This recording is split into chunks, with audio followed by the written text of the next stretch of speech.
나는 전능하신 아버지 하나님 천지의 창조주를 믿습니다. 나는 그의 유일하신 아들 우리 주 예수 그리스도를 믿습니다. 그는 성령으로 잉태되어 동정녀 마리아에게서 나시고 본디오 빌라도에게 고난을 받아 십자가에 못 박혀 죽으시고 장사된 지 사흘 만에 죽은 자 가운데서 다시 살아나셨으며 하늘에 오르시어 전능하신 아버지 하나님 우편에 앉아 계시다가 거기로부터 살아있는 자와 죽은 자를 심판하러 오십니다. 나는 성령을 믿으며 거룩한 공교회와 성도의 교제와 죄를 용서받는 것과 몸의 부활과 영생을 믿습니다. 아멘. 찬송가 383장 함께 찬송합니다.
오늘 하나님 우리에게 주시는 말씀은 사무엘상 9장 1절에서 24절의 말씀입니다.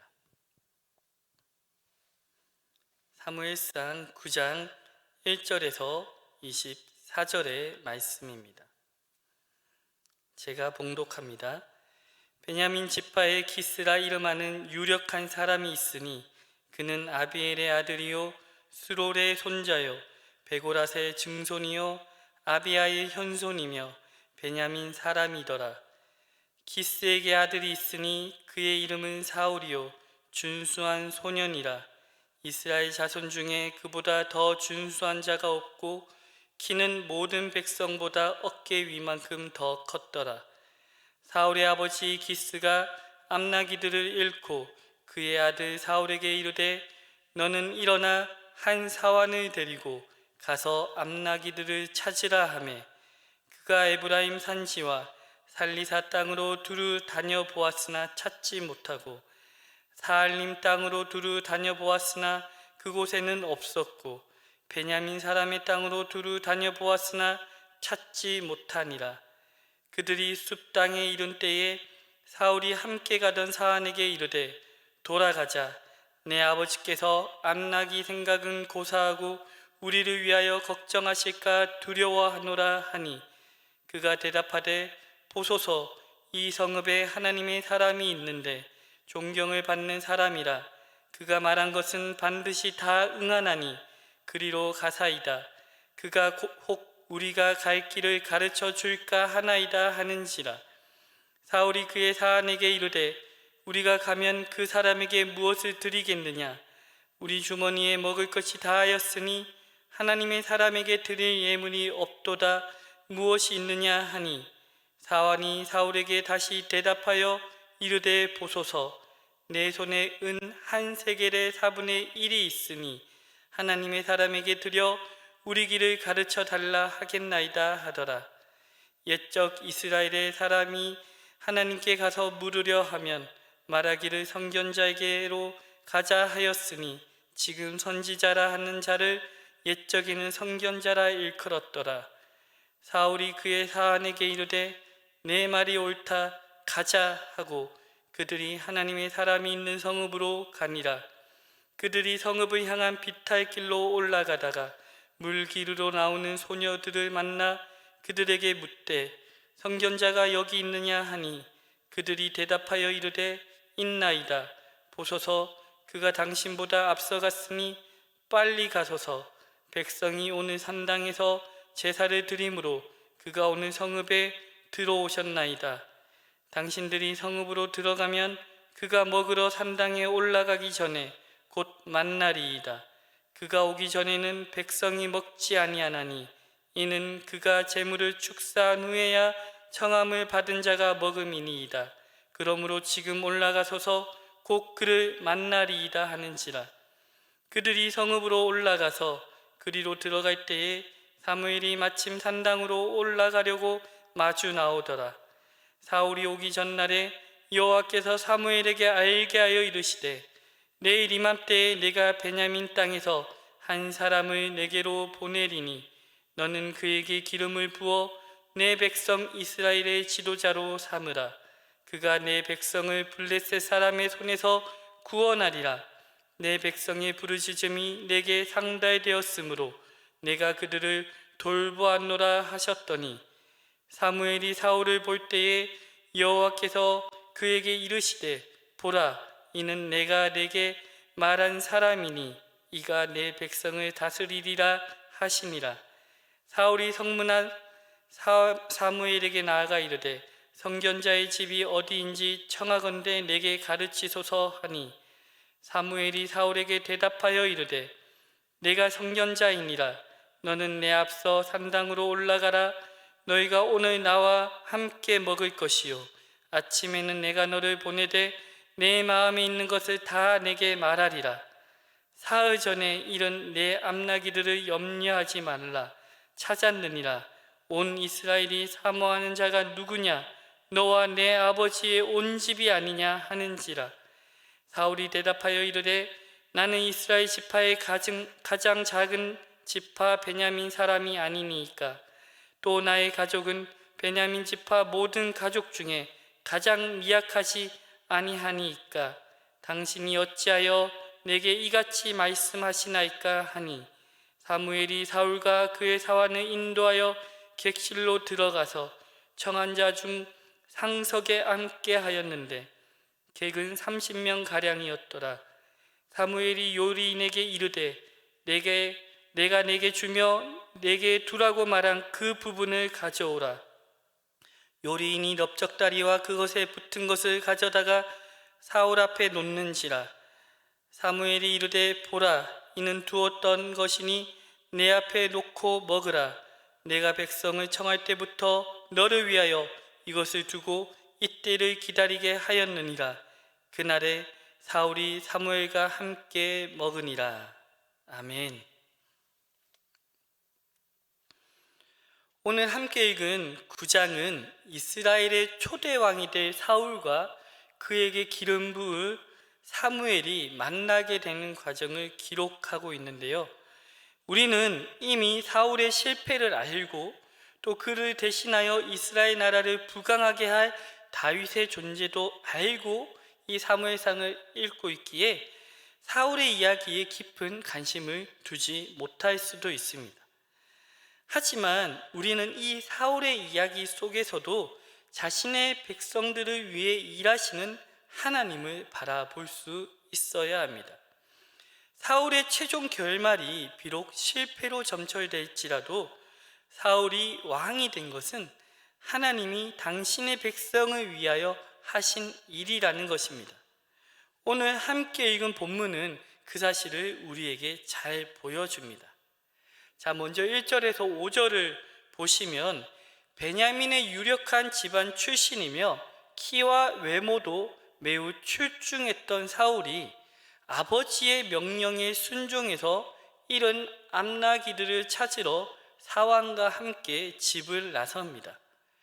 그렇게 집을 나선 두 사람은 북쪽 에브라임을 비롯해 이스라엘 지역 곳곳을 두루 다녔다고 합니다. 20절을 보시면 그렇게 사울이 암나기를 찾아 헤맨 시간이 무려 사흘이나 되었다고 합니다. 자, 우리 생각에 암나기를 찾는 일이 뭐 그렇게 중요하다고 힘을 쏟았을까라고 생각을 할 수 있지만, 암나기는 당시 귀족들이 타는 값비싼 짐승이었습니다. 그러니 사울은 암나기를 찾는 일에 몰두를 했던 것입니다. 한편으로는요, 암나기를 여러 소유했을 만큼 그의 집이 부유했다는 것을 보여주기도 합니다. 그와 함께 그가 사흘 동안 헤맨 이스라엘 곳곳은 의도하지는 않았지만 훗날 사울이 다스릴 지역이었기에 그는 왕이 되기 전에 그 모든 다스릴 지역을 살펴본 것이라고도 할 수 있습니다. 그러한 사울의 수고에도 암나기를 그런데 찾지 못하는데요, 사울은 이제 아버지가 자신들을 걱정할 것이라 생각하고 사환에게 집으로 돌아가자고 합니다. 그때 사환은 뜻밖의 제안을 하는데요, 근처 성읍에 하나님의 사람, 존경받는 이가 있으니 찾아가서 만나보자고 합니다. 그 뜻밖의 제안을 들은 사울은 하나님의 사람을 만나면 예물을 드려야 하는데 우리 수중에 가진 것이 없으니 걱정을 합니다. 그때 사환은 자신에게 은 한 세겔에 4분의 1이 있으니 그것으로 예물을 주고 갈 길을 물어보자고 이야기합니다. 결국 사울은 사환의 제안을 받아들여서 하나님의 사람이 있다는 성읍을 찾아갑니다. 자, 6절에서 10절에 나오는 사울과 이 사환의 대화에서 우리는 사울이 사환의 말에 너무 쉽게 수긍하는 게 아닌가라는 생각을 할 수 있는데요, 본문 속에 나오는 이 두 사람의 대화는 사울이 사환의 말에 귀 기울이며 하나님의 사람을 만날 때 예물을 드리려는 그 겸손한 마음을 가진 사람이라는 것을 보여준다고 할 수 있습니다. 그런데 저는 이 대화에서 우리가 더 주목했으면 하는 것이 있습니다. 그것은 암나기를 찾으러 나선 사울을 왕으로 세울 자를 찾는 사무엘에게 인도하시는 하나님을 볼 수 있어야 한다는 것이죠. 그와 같은 하나님의 인도하심은 가는 도중에 우물가에서 만난 소녀들과의 대화에서도 느낄 수 있습니다. 소녀들은 사울에게 지금 서둘러서 가면 찾고 있는 하나님의 사람, 그 선견자를 만날 수 있을 거라고 이야기합니다. 기가 막힌 타이밍이죠. 그래서 사울과 사환은 아마도 발걸음을 재촉해서 성문에 이르렀을 것이고, 바로 그때 마치 드라마의 한 장면처럼 산당에 제사하러 올라가는 사무엘과 마주치게 됩니다. 15절과 16절은 이 두 사람의 만남, 이 현재 시점이 있기 이전에 바로 하루 전날 하나님께서 사무엘에게 이 만남을 예고하셨음을 말해줍니다. 저는 이 16절이 오늘 본문에서 가장 중요한 구절이라고 생각을 하는데요, 그 이유는 사울을 왕으로 세우시는 주체가 하나님이시라는 것을 분명히 보여주기 때문입니다. 내일 이맘때에 내가 베냐민 땅에서 한 사람을 내게로 보내리니 너는 그에게 기름을 부어 내 백성 이스라엘의 지도자로 삼으라. 암나기를 찾는 일에만 온통 관심이 집중되어 있었던 사울의 입장에서 본다면 사무엘과의 만남은 그저 우연히 이루어진 일입니다. 그런데 기름을 부어 왕으로 세울 사람을 찾던 사무엘의 입장에서 본다면 이 사울과의 만남은 바로 어제 하신 하나님의 말씀이 이루어지는 순간이라고 할 수 있죠. 그렇다면 여러분, 하나님의 입장에서 보면 어떨까요? 16절에 그에게 기름을 부어 내 백성 이스라엘의 지도자로 삼으라. 그가 내 백성을 블레셋 사람들의 손에서 구원하리라. 내 백성의 부르짖음이 내게 상달되었으므로 내가 그들을 돌보았노라 하셨더니, 하나님의 입장에서 볼 때는요, 자신을 왕으로 인정하지 않으려는 백성들이지만 그럼에도 내가 택한 나의 백성이기 때문에 그들의 부르짖음을 들으시고 응답하시는 순간이 바로 사울과 사무엘의 만남인 것입니다.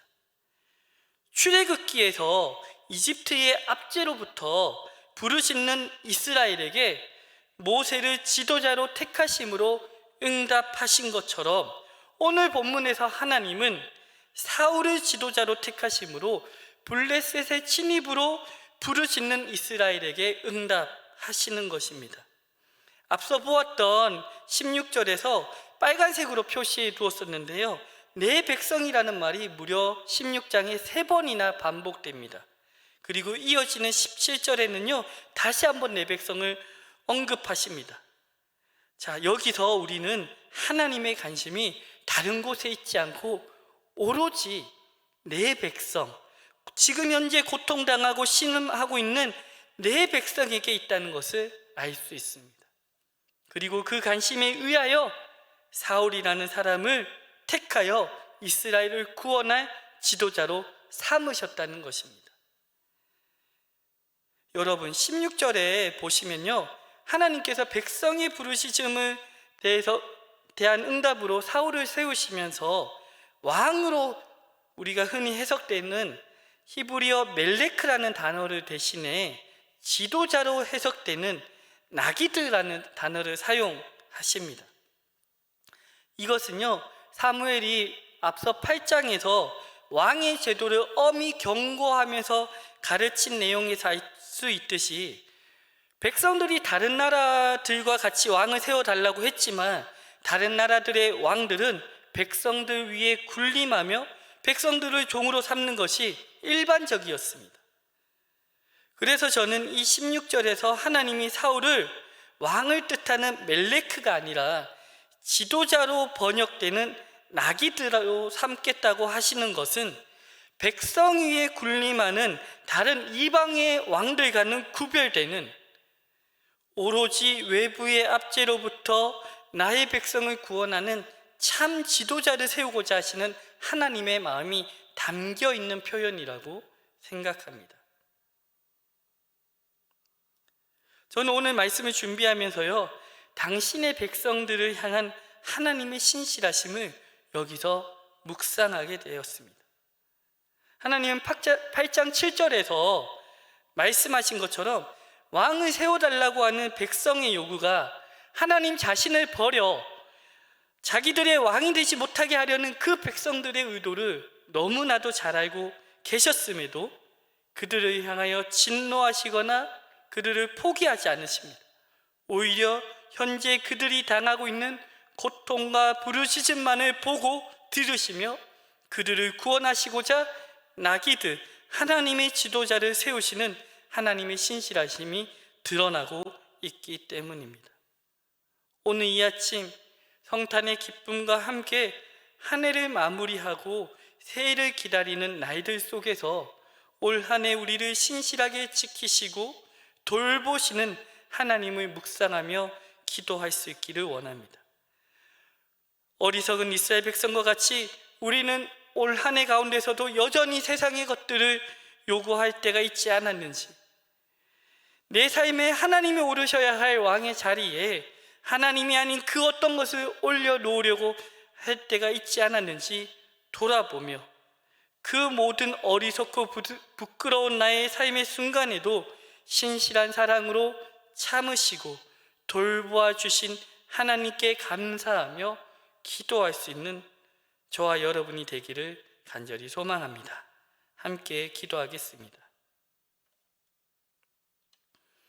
신실하신 우리 하나님 아버지, 오늘 말씀을 통하여 우리의 삶 속에 하나님의 사랑이 얼마나 신실한지를 다시금 묵상하고 돌아보게 하시니 감사를 드립니다. 성탄의 기쁨과 함께 2021년을 마무리하고 새로운 2022년을 맞이하는 이때에 우리 안에 이스라엘의 백성과 같이 어리석은 요구들이 기도라는 미명 아래 터져나오고 있지 않은지, 하나님이 오르셔야 할 왕의 자리에 하나님이 아닌 그 어떤 것으로 대신하려고 하지 않았는지 돌아보게 하여 주시옵소서. 오직 하나님만이 우리의 왕이 되심을 기억하며 우리의 어리석고 연약한 인생들을 신실하게 돌보아 주심에 감사하며 하나님의 하나님 되심을, 하나님의 주권을 온전히 고백하는 이 아침이 되게 하여 주시옵소서.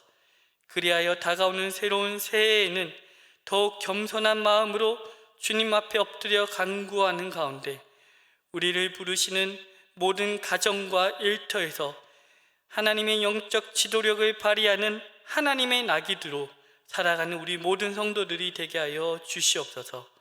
이 모든 말씀 우리 주 예수 그리스도 이름으로 기도합니다. 아멘. 하늘에 계신 우리 아버지여, 이름이 거룩히 여김을 받으시오며 나라 임하옵시며 뜻이 하늘에서 이루어온 것 같이 땅에서도 이루어지이다. 오늘날 우리에게 일용할 양식을 주옵시고 우리가 우리에게 죄 지은 자를 사하여 준 것 같이 우리 죄를 사하여 주옵시고 우리를 시험에 들게 하지 마옵시며 다만 악에서 구하옵소서. 대개 나라와 권세와 영광이 아버지께 영원히 있사옵나이다. 아멘.